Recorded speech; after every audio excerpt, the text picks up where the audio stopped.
Makin berpikir, kenapa di ponpes-ponpes yang beraliran faham sufi, faham tasawuf, paham-paham aswaja, asy'ariyah, oknum-oknumnya membludak yang cabul. Oknum-oknumnya membludak yang cabul, teman-teman. Bukan cuma 1-2 orang. Ada yang homo, ya, ada yang mensodomi santrinya, 40 orang kalau tidak salah. Beda lagi dengan mereka yang mencabuli santri-santrinya. Sudah langganan. Setiap bulan pasti ada kabar. Yang paling ekstrim kemarin, seorang kiai ditangkap mencabuli santri atau bagaimana itu, digiring, teman-teman, diarak sama masyarakat, disuruh buka baju dan lain sebagainya. Sampai seperti itu. Dan sekarang kalau kita menyaksikan, semua itu bersumber dari mana? Ya dari ajaran memang.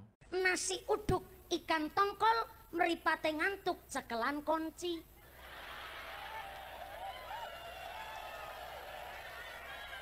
Kunci.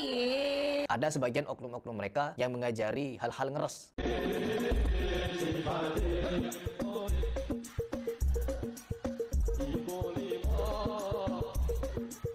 Hal-hal cabul, semi-semi cabul. Dan gila, teman-teman. Gila memang. Ini kegilaan yang nyata. Yang dimana kalau kita menjumpai kalian nih, saya menjumpai kajian-kajian salafi di mana-mana. Tidak ada yang berceramah semi-semi cabul seperti itu. Ya, menggoda-goda perempuan, terus bercanda dengan perempuan, mengatakan hal-hal ngeres dengan perempuan. Nggak ada di dalam ceramah-ceramah orang-orang salafi. Tapi kalau bagi orang-orang yang ngaku menjernihkan hati, teman-teman, membludak. Dan sekarang saya ingin mengajak kalian nyimak satu video lagi dari Miftah, yang dimana Miftah ini tidak akan ada habis-habisnya, karena ceramahnya sudah, ya mungkin sudah belasan tahun dia. Nggak tahu dia mulai dari kapan ini ya jadi ulama, teman-teman. Tapi ketika saya menyaksikan dan di-share video-video dia, sangat miris. Contohnya di video yang satu ini. Kalian akan kaget, teman-teman. Saya itu di Kalimantan, di Banjarmasin, ada cewek LC.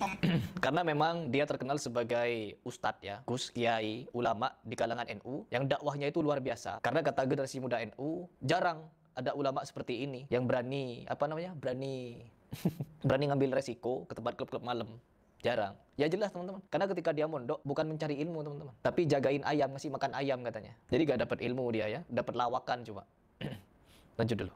Mandu karaoke, dadanya ditato Gus Miftah. Dadanya ditato Gus Miftah, teman-teman. Ngefans kepada Gus Miftah sampai ditato. Ini adalah bukti, teman-teman. Bukti kalau ceramah-ceramah model seperti Gus Miftah ini tidak bisa memberikan hidayah. Seandainya bisa memberikan hidayah kepada umat, bukan mereka masang tato. Ya. Oh enggak, menceramahi mereka itu, mendakwahi mereka itu harus pelan-pelan. Pelan-pelan. Beda halnya dengan Nabi Muhammad SAW, teman-teman. Kalau Nabi Muhammad SAW, dia memang mendakwahi orang-orang kafir, orang-orang musyrik. Jadi dakwanya memang ekstrim untuk mengajak bertauhid ya. Mengajak bertauhid meninggalkan agamanya yang lama, pemahamannya yang lama. Tapi kalau Miftah ini bukan berdakwah mengajak orang kembali pada tauhid yang benar, tapi mengajak orang fastabiqul khairat lah, berlomba-lomba dalam kebaikan. Namun dia mungkin lupa pada kebenaran yang Allah Subhanahu wa taala minta kepada kita sampaikan. Demi masa, sesungguhnya manusia ini dalam keadaan sangat-sangat merugi. Kecuali mereka, orang-orang yang beriman, mengerjakan amal soleh. Lalu dia apa? Saling menasihati dalam kebenaran dan kesabaran. Kebenaran ya Gus, kebenaran. Tapi kalau Gus ini beda. Ketika dia menceramahi orang-orang di klub malam, bukan cuma di klub malam, bahkan di dalam pentas ceramahnya pun, bukan mengajak orang dalam kebenaran, teman-teman. Mengajak orang mikir-mikir ngeres. Iya. Tuh, bagus ya katanya. Suaranya enaknya kayak ngomong. Apa meneh disahane iya. Tuh. Apa meneh disahane iya. Mikir-mikir semi cabul, membayang-bayangkan hal-hal cabul-cabul, teman-teman. Apalagi ini, di dadanya ditato Gus Miftah. Kan jelas itu, membuat orang bukan semakin takut untuk melakukan kemaksiatan, malah makin berani untuk melakukan kemaksiatan. Karena apa? Ada salah satu video dia yang menyatakan yang seperti ini nih. Mbak Sonia, coba kita lihat apa penyebab mandi besar. Satu, jelas karena hubungan badan, baik dengan suaminya maupun dengan suami tetangga. Lah iya dong. Jadi plesetan-plesetannya itu, teman-teman, gak waras, teman. Plesetan-plesetan Miftah itu gak waras. Entah kamu berhubungan badan dengan suamimu atau suami tetanggamu. Dan candaan-candaan seperti ini dianggap biasa, teman-teman. Seolah-olah melakukan hal seperti itu tidak ada dosa begitu. Apa penyebab mandi besar? Satu, jelas karena hubungan badan, baik dengan suaminya maupun dengan suami tetangga. Lah iya dong. Na'udzubillah. Ya jelas, teman-teman. Rusak. Lanjut dulu. Nih ketawa. Yang di samping dia, Habibnya ketawa ngakak, teman-teman.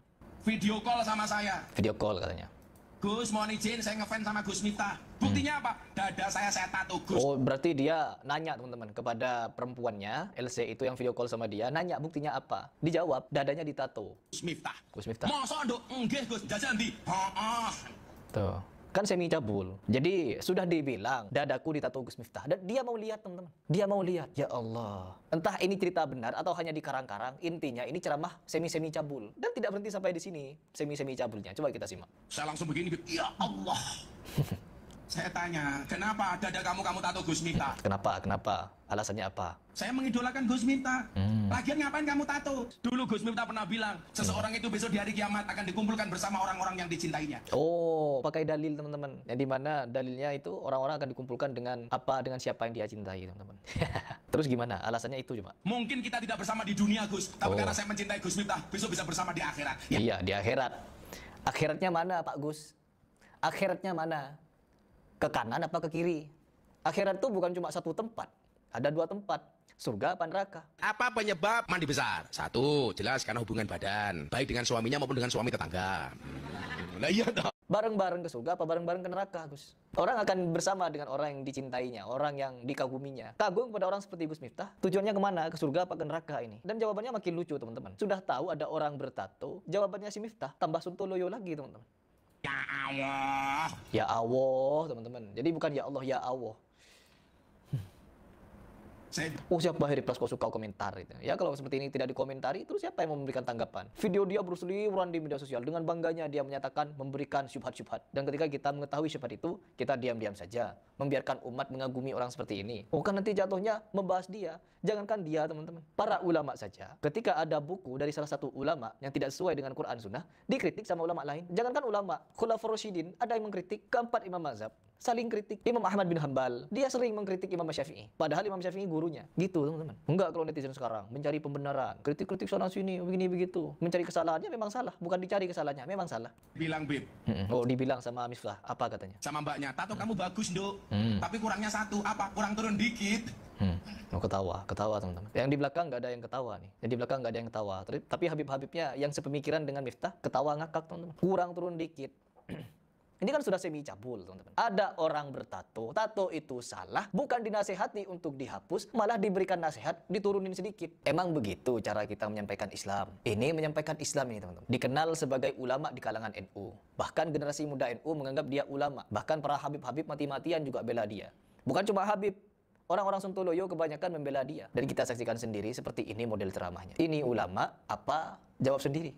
Jadi mau sampai kapanpun, teman-teman, kalau kita hanya mendengarkan ceramah-ceramah untuk mencari lucu ya. Kan memang ada kemarin juga saya bahas. Yuk ikut kajian Gus Miftah, lucu Pol. Narasinya seperti itu. Ikut kajian Gus Miftah bukan karena ingin mendapatkan ilmu, tapi karena lucunya Pol. Bukan ilmunya yang Pol, lucunya. Ini kan kesontoloyoan. Jadi mari teman-teman, terkhusus kalian yang memiliki anak-anak. Ya anak-anak itu ibarat kertas putih. Mereka itu sesuai dengan apa yang kalian tulis, apa yang kalian ajarkan, dan bagaimana kalian memberikan faham. Jangan sampai terjatuh kepada faham-faham seperti ini. Karena kasihan. Yang digadaikan itu adalah akhiratnya. Na'udzubillah min dzalik, kalau ketemu orang semacam Miftah ini lalu dijadikan guru ulama. Na'udzubillah min dzalik.